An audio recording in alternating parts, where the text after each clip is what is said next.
ang Lindsay Coffee, na siyang meron ding Ganoderma.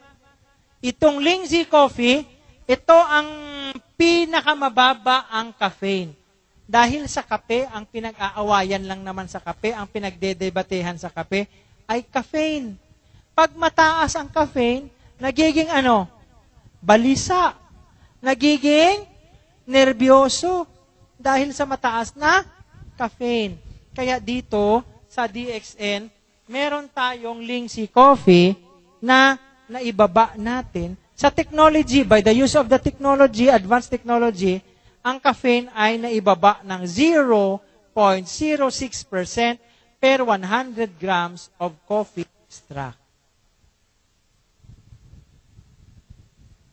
Napababa ang caffeine para walang masamang epekto. At ito ay hinaluan ng Ganoderma. Hinaluan ng Ganoderma para mapagtibay ang immune system at nabibigyan ng oportunidad ang ating katawan na lubaban sa sakit. Yan ang ating Lindsay Coffee. Ngayon, meron din tayong Kokosi. At itong Kokosi ay pinaghalong Ganoderma at kakao. Bakit mahalaga ang kakao? Kasi sa kakao, merong theobromine. At iyong theobromine na ito, ang nagpapa-increase, nagpapataas, nagpapadami ng ating serotonin sa ating utak. Bakit ba kailangan mong mas mataas na serotonin sa utak? Para ang iyong behavior at ang iyong mood, ang modo at ating galaw ay makontrol. Minsan tayo, pagising sa umaga, talagang nakagaw na. Ay, good morning. Good morning ka dyan? Ganun ka agad. Wala na sa mood. Ibig sabihin, mababa na ang serotonin sa utak. Para maging mataas ang serotonin at hindi yung pagising, good morning. Hi, good morning. Nakapag kape at nakapag Kokosi. Yan. So, to help control your mood and behavior, you need Kokosi. Again, flavonoids. Ang Kokosi, meron ding flavonoids. Protection sa puso at sa utak. Para hindi kayo magka-brain damage at magka-heart attack. Lalo na yung mga bugnutin. Yung mga bugnutin na tao, magagalitin, malapit yun sa brain damage at heart attack. Kaya para mailayo nyo ang sarili nyo sa brain damage at heart attack, Kokosi. Yan. Sunod. Meron tayong kape, meron tayong tsokolate. Alam niyo ang kasunod? Tsaa. May tsaa tayo. At itong tsaa na ito ay kombinasyon ng licorice, lavender, at Ganoderma. Licorice, ito ang tumutulong na makaiwas tayo sa hyperacidity at ulcer. Acid at ulcer. Bakit? Ang licorice ay nagiging parang sapin sa tiyan. Sapin. Bakit kailangan magkaroon ng sapin sa tiyan? Para hindi mapaso ng asido. Dahil ang ulcer ay dahil sa asido sa katawan. Bakit kinakain ang tiyan natin? Kasi hindi natin nilalagyan ng laman sa tamang oras. So yung asido, wala siyang tutunawin, ang tutunawin niya ang tiyan mo. So para hindi magkaroon ng problema sa tiyan, mag-spikati. Kasi yung licorice, magdadagdag yun ng sapin sa tiyan, at kung dumating yung asido, yung sapin sa tiyan, yun ang kakainin ng asido, at hindi yung tiyan. Lavender. Ano ba ito lavender? Ito ay nagpaparelax sa katawan at utak.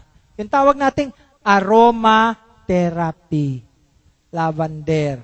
So yung lavender na inihalo sa spikati, nakakatulong na mapagparelax ang katawan at utak. At, siyempre, Ganoderma na siyang nagpapatibay sa ating immune system. Yan ang kagandahan ng tsaa ng DXN. Kaya kung ayaw nyo sa caffeine, ayaw nyo Dok, may 0.06% pa rin yung kape. Dito ka sa tsaa, kasi itong tsaa ng DXN, walang caffeine. Yan. Kaya, maganda ba? Maganda ba? Kaya again, ulitin ko, sa pasimula, sabi ko sa inyo, magpili kayo ng investment nyo. It's up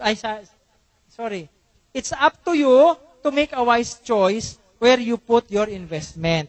Saan ka mag-i-investment? Sa iyong kalusugan o maghihintay ka na magkaroon ka ng sakit tsaka ka mag-invest? Nasa sa iyo. Basta sinabi ko na. Wala nang sisihan. Okay? The food you eat can be either the safest and the most powerful form of medicine or the slowest form of poison. So the food you eat, kung supplement ang ipinapasok mo sa iyong katawan, maaaring yan ang pinakamagaling na gamot. Pero kung gamot naman ang ipinapasok mo sa katawan mo, maaaring yan ay lason. So ikaw ang pipili. Walang makakapili. Ikaw lang. Ikaw lang. Ikaw siyang may control sa iyong kalusugan. Again, sa aklat na Health Reformer, page 29, paragraph 3. Sa aklat na Health Reformer, page 29, paragraph 3. Our physical, mental, and moral powers are not our own. It is lent to us by God to be used for His service. Ang ating physical, mental, at moral na mga lakas, ibig sabihin, ang ating health, hindi yan ating pag-aari. May iba sa atin sasabihin, pakialam mo sa buhay ko. Kung ang pakialam ko sa iyo ay maging malusog ka, masama ba yun? Hindi mo masasabi sa sarili mo na, huwag kang makialam sa akin. Dahil yung katawan natin, hindi yan sa atin. Yan ay pahiram. Pahiram ng Diyos para sa kanyang serbisyo. Kaya, if we wish to have health, we must live it. Kung gusto nating manatiling malusog ang katawan, isabuhay natin yan.